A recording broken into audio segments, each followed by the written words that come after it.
कांगड़ा की राजनीति का एक ऐसा नेता जो कभी प्रधानमंत्री नरेंद्र मोदी की टीम का हिस्सा भी हुआ करता था, कभी राज्यसभा के लिए सांसद भी चुने गए। इशारा समझ गए होंगे आप, हम कृपाल परमार की बात कर रहे हैं। हमारे साथ चर्चा में विशेष रूप से स्वयं कृपाल परमार मौजूद हैं। बहुत बहुत स्वागत है आपका। धन्यवाद।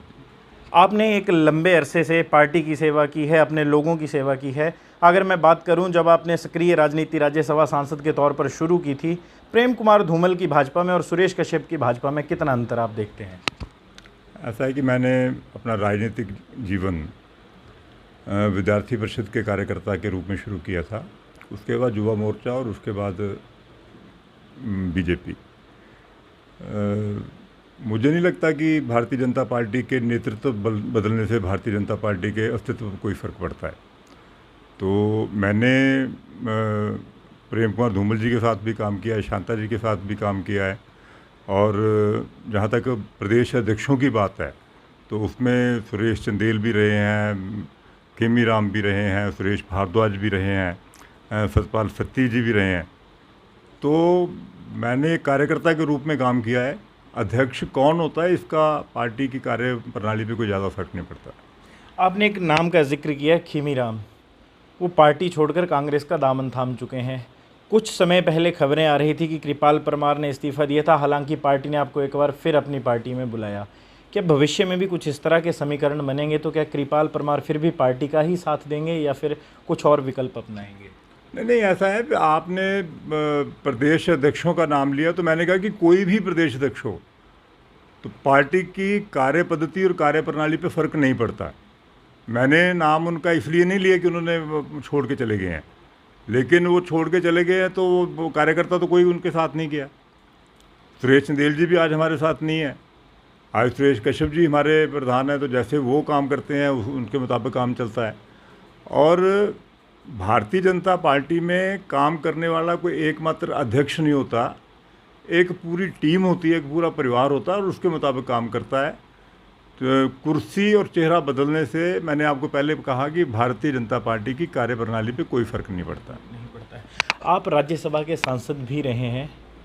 क्या लगता है कि जिस व्यक्ति ने पार्टी की भी सेवा की हो, अपने लोगों की भी सेवा की हो, वर्तमान में पार्टी आपकी सेवा, आपकी मदद करती हुई नहीं दिख रही है? मंडल की बात करें तो जानकार सूत्र ये भी बताते हैं कि मंडल भी व्यक्ति विशेष के इशारों पर चलता है। कृपाल परमार को कहीं ना कहीं दरकिनार किया जा रहा है।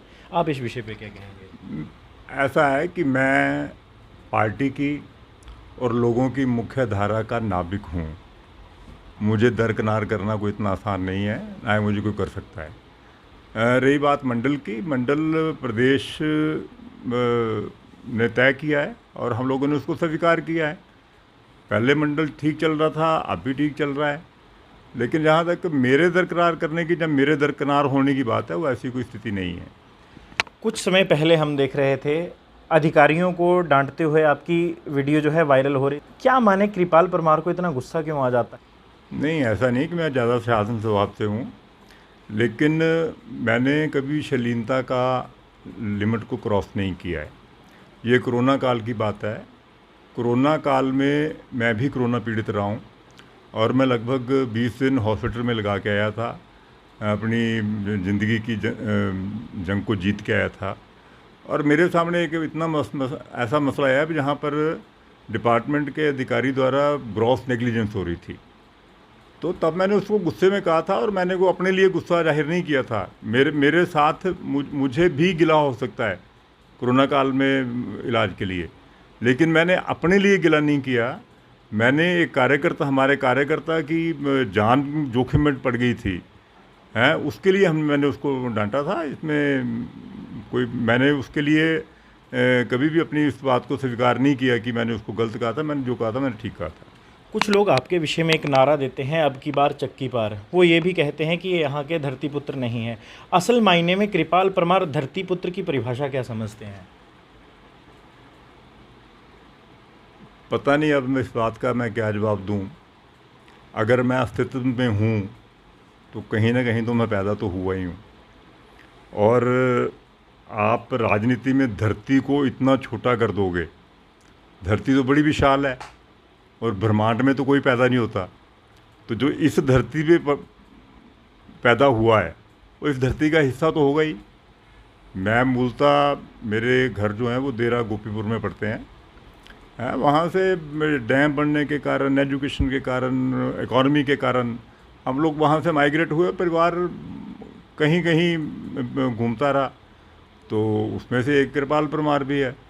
अब मेरे 5 भाई हैं, 2 आर्मी ऑफिसर हैं, एक फॉरेस्ट ऑफिसर है, वो अलग अलग प्रदेशों में रहते हैं। मेरा छोटा भाई जो है वो पंजाब का बीजेपी का उपाध्यक्ष है, वो वहाँ सेवा कर रहा है, मैं जहाँ सेवा कर रहा हूँ। तो जब वो टिकट की बात आती है तो ये राजनीति बीच में आती है। और जहाँ तक वो नारा देने वालों की बात है, वो आजकल जो कृपाल परमार चक्की पार का नारा देते थे, आजकल वो हिमाचल का खैर चक्की पार की बात कर रहे हैं।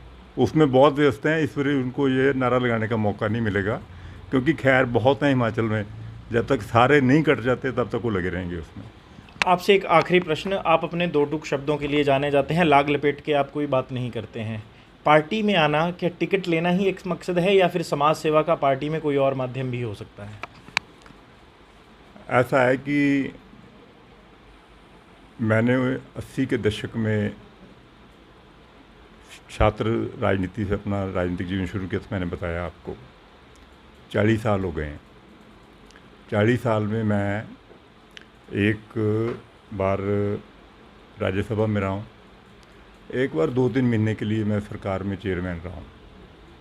इस सरकार में मैं किसी बोर्ड कॉरपोरेशन का मेंबर नहीं हूँ, लेकिन मैं पार्टी का पदाधिकारी पिछले 25-28 साल से हूँ, अगर युवा मोर्चा का मिला 1998 से लेकर आज तक मैं प्रदेश का पदाधिकारी हूँ। तो मैंने कभी कुछ मांगा नहीं, कुछ मिला या कुछ मिला नहीं, इसके लिए कोई गिला नहीं। धन्यवाद।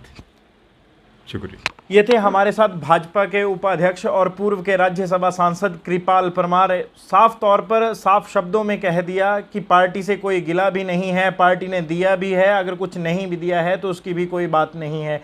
जहां तक अन्य मुद्दों की बात है, भाजपा के प्रदेशाध्यक्ष जरूर बदल सकते हैं, परंतु पार्टी की कार्यप्रणाली और पार्टी की विचारधारा कभी प्रभावित नहीं हो सकती। भारत में अभी के लिए बस इतना ही। नमस्कार।